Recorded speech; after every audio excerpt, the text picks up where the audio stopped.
আমরা যাদেরকে বন্ধুপতি মনে করি তারা সিন্ডিকেটের প্রপাগান্ডা শুরু করেছিল। ডাকসু নির্বাচনে সবচেয়ে আলোচিত নাম আবু সাদিক কায়েম। বছর খানেক আগেও হয়তো কেউ ভাবতেও পারেনি যে ছাত্র শিবির কোনোদিন ডাকসু নির্বাচনে প্রভাব বিস্তার করতে পারবে, কারণ ঢাকা বিশ্ববিদ্যালয়ের দীর্ঘ ছাত্র রাজনীতির ইতিহাসে শিবিরকে কখনোই সুবিধাজনক অবস্থানে দেখা যায়নি। অথচ এই ছাত্র শিবিরে শুধু দাপট দেখাচ্ছে না, বরং ডাকসুতে জয়ী হওয়ার তীব্র সম্ভাবনাও জাগিয়ে তুলেছে। আর সেই সম্ভাবনার কেন্দ্রবিন্দুতে দাঁড়িয়ে আছেন একজন মানুষ, আবু সাদিক কায়েম।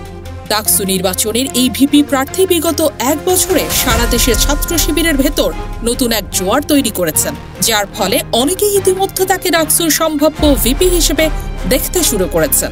কিন্তু আসলে কোন কোন কারণে তাকে সবচেয়ে প্রভাবশালী প্রার্থী হিসেবে বিবেচনা করা হচ্ছে? প্রথমেই আসে তার সততা এবং সাধারণ জীবনযাপনের প্রসঙ্গ।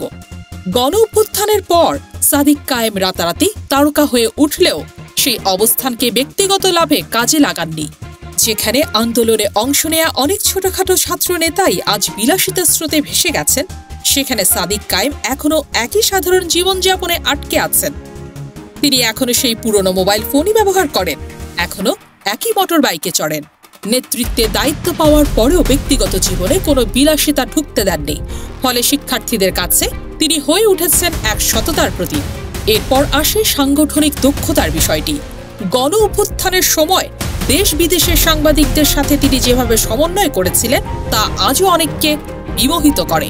বলা হয় বিপ্লবকে কাঙ্ক্ষিত গন্তব্যে পৌঁছে দেওয়ার পেছনে তার সেই দক্ষতাই ছিল প্রধান চালিকা শক্তি।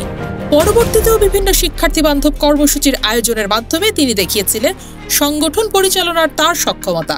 সাদিক কায়েমের আরেকটি বৈশিষ্ট্য হলো তিনি একই সাথে ইসলামী জীবনযাপন করতে পারেন এবং আধুনিক জীবনধারায়ও নিজেকে মানিয়ে নিতে সক্ষম। ফলে তার ব্যক্তিত্বের মাঝে এক ধরনের ভারসাম্য তৈরি হয়েছে, যা শিক্ষার্থীদের কাছে তাকে আরও আকর্ষণীয় করে তুলেছে। ইমাম হিসেবে তার খ্যাতি যেমন আছে, তেমনি যুক্তিতর্কে তিনি সাবলীল এবং আত্মবিশ্বাসী। ঢাকা বিশ্ববিদ্যালয়ের অনেক শিক্ষার্থী এই দিকেই তার প্রতি আকৃষ্ট হয়েছেন। শুধু রাজনীতি নয়, শিক্ষাগত জীবনেও তিনি সমান মনোযোগী। তার ফলাফলও বেশ ভালো। আর চারিত্রিক দিক থেকে তিনি এখনো পর্যন্ত পুরোপুরি ক্লিন ইমেজ ধরে রেখেছেন। কারো পক্ষেই তার নৈতিকতা নিয়ে প্রশ্ন তোলা সম্ভব হয়নি। এই বিষয়টিও তাকে আলাদা করে শিক্ষার্থীদের আস্থাভাজন করে তুলেছে। তবে সবচেয়ে গুরুত্বপূর্ণ দিক হলো সাদিক কায়েম সবসময় নতুন এক ছাত্র রাজনীতির স্বপ্ন দেখান। এমন এক রাজনীতি যেখানে পড়াশোনা, গবেষণা এবং জ্ঞান চর্চাই হবে মূল অগ্রাধিকার।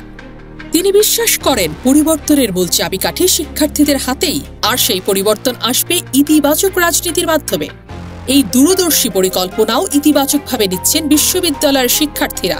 সম্প্রতি সাদিক কায়েম নারী শিক্ষার্থীদের মাঝেও আস্থা তৈরি করতে সক্ষম হয়েছেন। প্রচলিত রাজনীতির অনেক নেতার মতো নারী শিক্ষার্থীদের উপেক্ষা না করে বরং তিনি তাদের মতামত এবং অংশগ্রহণকে গুরুত্ব দিচ্ছেন। ফলে নারীদের একটি বড় অংশ এখন তাকে সমর্থনের তালিকায় রেখেছে। সব দিক মিলিয়ে ডাকসু নির্বাচনে আবু সাদিক কায়েমকে নিয়েই এখন শিক্ষার্থীদের মাঝে সবচেয়ে বেশি আলোচনা। সততা, দক্ষতা, দূরদর্শিতা এবং সাধারণ জীবনযাপনের প্রতিচ্ছবি হয়ে তিনি ইতোমধ্যে দাঁড়িয়ে গেছেন এক আলাদা জায়গায়।